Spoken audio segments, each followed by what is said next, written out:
राम मंदिर दानचोरी विरोधात संसदेच्या परिसरात विरोधकांनी आंदोलन केलं। या आंदोलनावरून आधीच राजकीय वादाच्या केंद्रस्थानी असलेले अपक्ष खासदार पप्पू यादव पुन्हा एकदा चर्चेत आले। दिल्लीतील पत्रकार परिषदेदरम्यान काही व्यक्तींनी घोषणाबाजी आणि गोंधळ घातल्यानंतर वातावरण तणावपूर्ण बनले।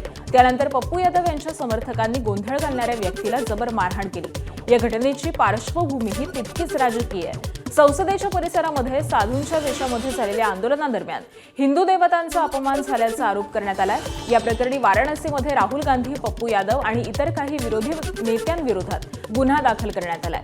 या आरोपांच्या पार्श्वभूमीवरती पप्पू यादव पत्रकार परिषद घेऊन आपली भूमिका मांडत असताना हा गोंधळ झाला। हम जनता हैं, लोहे से उसने हमला किया, मेरे ऊपर मारा है। मैं साहब को बचा रहा तो चप्पल निकाल रहा है और हाथ में पता नहीं लोहे का क्या मार रहा है।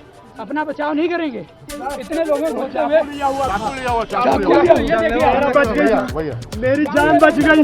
वो चाकू लिया हुआ था। वो जो है देखिए आप लोग उल्टा हम लोग उल्टा सवाल आप कर रहे हैं। मेरे चिक्स से मारा है। चाकू लेके मारने आया भाई। चाकू लेके काँग्रेसचे माजी प्रदेश अध्यक्ष नाना पटोले यांचा एक व्हिडिओ सध्या सोशल मीडियावरती चर्चेत आलाय। या व्हिडिओमध्ये काही कार्यकर्ते नाना पटोले यांचे पाय दुधानं धुताना दिसतात। गुरुपौर्णिमेनिमित्त हा कार्यक्रम आयोजित करण्यात आल्याची माहिती आहे। कार्यकर्त्यांनी आदर व्यक्त करण्यासाठी हा उपक्रम केल्याचं सांगितलं जात आहे। काँग्रेसचे पदाधिकारी अनिल पाटील चिनेगावकर आणि माधवराव पवळे यांनी पटोलेंचे पाय धुतल्याचा हा व्हिडिओ आहे। मात्र हा व्हिडिओ समोर आल्यानंतर राजकीय वर्तुळामध्ये विविध प्रतिक्रिया उमटतात। या व्हिडिओनंतर चंद्रशेखर बावनकुळेंनी पटोलेंवरती टीका केली आहे। काँग्रेसच्या नेत्याचे संस्कार संस्कृती अशीच आहे जी अशा पद्धतीचे वर्तन या राज्यामध्ये करतात। त्यामुळे तर बोध घेतला पाहिजे त्यांनी की काय करतोय, कशा करता करतोय। याच्याने तुम्हाला खऱ्या अर्थाने समाजाची टीकाच मिळणार आहे, काय मिळणार आहे असे प्रयत्न करू नये। नाना पटोलेंनी राजकारणामधून संन्यास घेतल्याचं जाहीर करावं अशी टीका भाजपचे मुख्य प्रवक्ते नवनाथ बन यांनी केली आहे। साधू संतांचे जसे पाद्यपूजन केलं जातं त्याचप्रमाणे काँग्रेस कार्यकर्ते नाना पटोले यांचं पाद्यपूजन करून दुधाचा अभिषेक करत असल्याचा टोला त्यांनी लगावला। त्याबरोबरच महाराष्ट्रामध्ये आता नवीन भोंदूबाबाची एंट्री झाल्याची टीका भाजप आध्यात्मिक आघाडीचे प्रमुख तुषार भोसले यांनी केली आहे। नाना पटोले यांनी जाहीर केलं पाहिजे की मी आता राजकारण सोडलंय आणि संन्यास घेतलाय।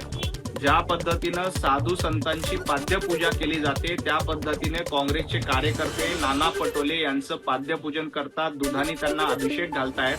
आता नाना पटोले यांनी जाहीर केलं पाहिजे की मी राजकारण सोडलंय आणि संन्यास स्वीकारलाय। खरं तर कुठल्याही कार्यकर्त्यानं, मग तो भारतीय जनता पार्टीचा असू द्या किंवा काँग्रेसचा, अशा पद्धतीनं कार्यकर्त्यांकडनं पाद्यपूजन करून घेणं हे अतिशय चुकीचं आहे। आपल्या कार्यकर्त्यांना गुलाम म्हणून घेण्याचं हे लक्षण आहे। नाना पटोले यांनी या प्रकरणामध्ये जाहीर माफी मागितली पाहिजे। महाराष्ट्रात आता भोंदू अशोक खरात नंतर एका नव्या भोंदू बाबाची एंट्री झाली आहे।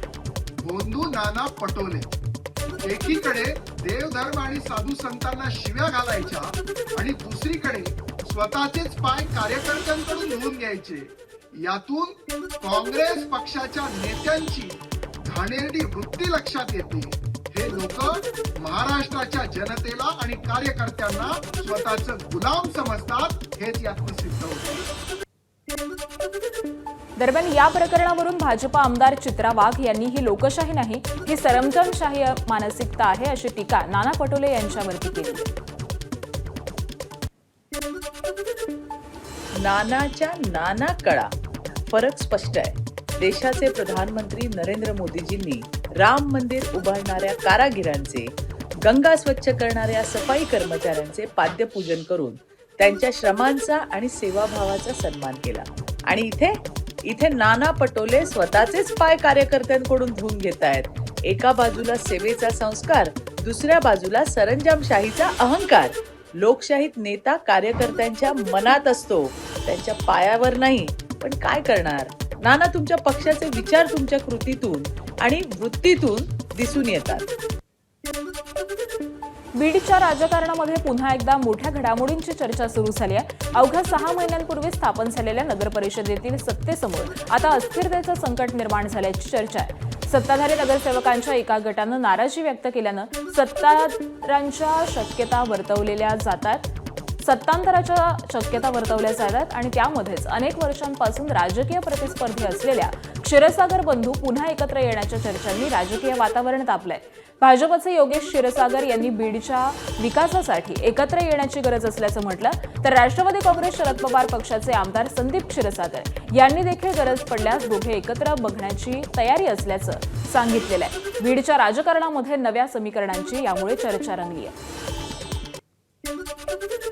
राजकीयरित्या आम्ही दोन वेगवेगळ्या विचारांमध्ये सध्या काम करत असलो तरी सुद्धा जर तशी काही परिस्थिती निर्माण झाली आणि जेणेकरून बीडकरांना आपल्याला या सगळ्या गोंधळातून काही व्यवस्थित चित्र निर्माण करून काम करून दाखवायची वेळ येत असेल तर त्या संस्थांचं जर आपल्याला त्या ठिकाणी त्या संस्था व्यवस्थित चालवायच्या असतील तर काय प्रस्ताव येतात काय नाही त्या प्रकारे आपण हे बघा, हा कौल लोकांचा अजितदादांकडे बघून दिलेला आहे आणि कौल दिल्यानंतर सुद्धा आम्ही बिनशर्त पाठिंबा दादांकडे बघून आम्ही दिलेला आहे की दादांच्या माध्यमातून कामं होती. पण ज्या पद्धतीचा तिथं कारभार चालू आहे, पूर्ण चित्र हे लोकांसमोर आहे. हे चुकीचा कारभार तिथे चालू आहे. बघा, विकासाचा विषय असेल किंवा लोकांच्या अडचणी कामाचा जो विषय असेल तर आम्ही विचार नक्कीच करू.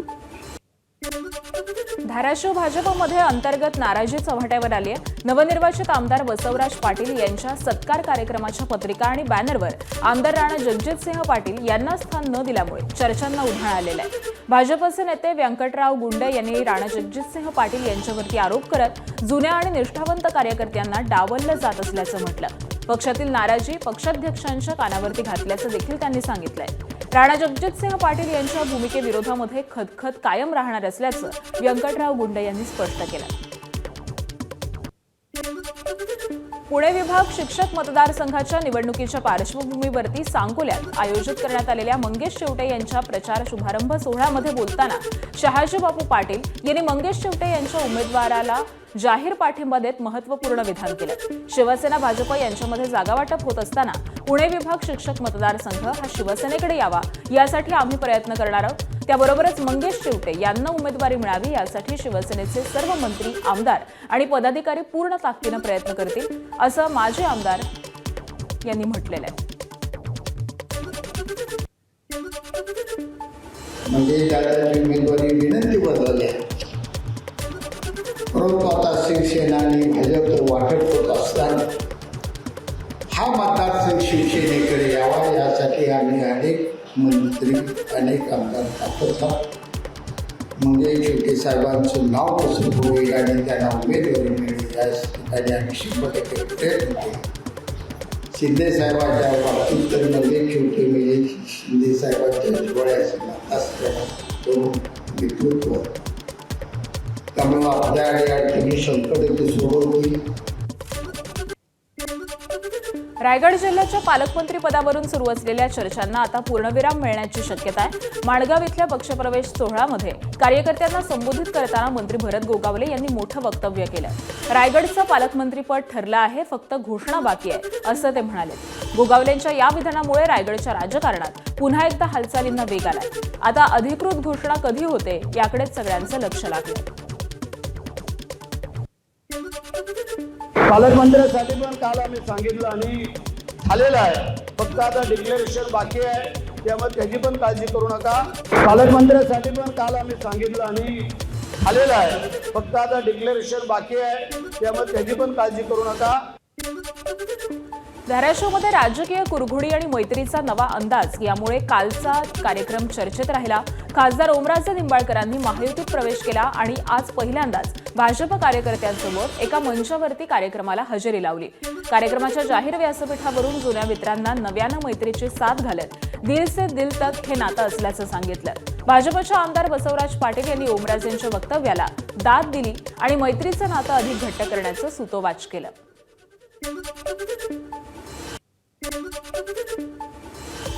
सामान्य जनतेची ताकद काय असते. मला वाटतं पाटील साहेब तुम्ही आमदार झाल्यापासून माझा प्रवेश झाल्यापासून बऱ्यापैकी लक्षात यायला हळूहळू सुरुवात झाली आहे. आणि हे मला वाटतं ही चांगल्या प्रकारची चाहूल आहे म्हटलं तर काय वावगं ठरणार नाही. कारण साहेब मी त्यांच्याच राहणारा कार्यकर्ता आहे, त्यांच्या भावना जाणणारा मी कार्यकर्ता आहे. भले मी खासदार असेल पण त्यांच्या प्रत्येक सुखादुःखाच्या क्षणी त्यांच्या प्रत्येक चर्चेत हा उमराजी त्या ठिकाणी उपस्थित असतो. त्यामुळे त्यांच्या भावना निश्चितपणे मनाला दिल से दिल तक का नाता आहे आम्हाला आणि ती जोडला गेलेला आहे आणि ती तसाच अखंडपणे जोडला राहील एवढं वचन देतो.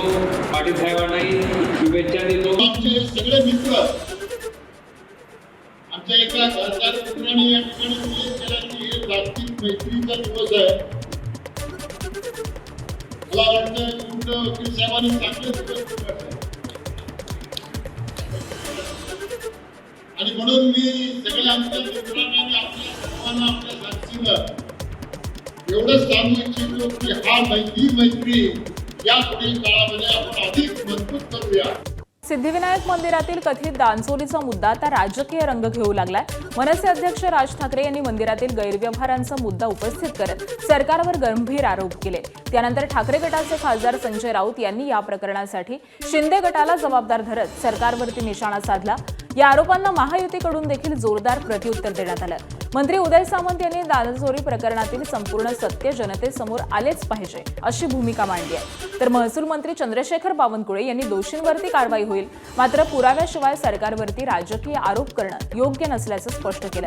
त्यामुळे सिद्धिविनायक मंदिरातील कथित दानचोरीच्या मुद्द्यावरून सत्ताधारी आणि विरोधक आमनेसामने आले. सन्माननीय राज ठाकरे यांनी जे स्फोट केलेला आहे त्याच्यामागे फार गंभीर प्रकारचे सत्य दडलेलं आहे. जेव्हापासून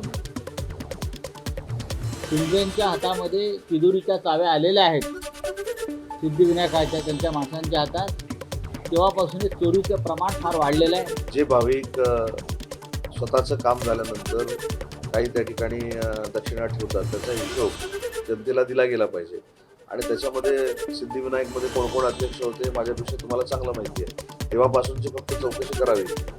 जेव्हापासून सिद्धिविनायकचे अध्यक्ष निर्माण झाले सुभाष मयेकरांपासून हे पूर्ण चौकशी करावी असं कोणी सांगितले की करू नये आणि देवाला दिलेले पैसे जर कोण खात असतील तर कडक FIR दाखल करून कारवाई करावी या मताची आम्ही.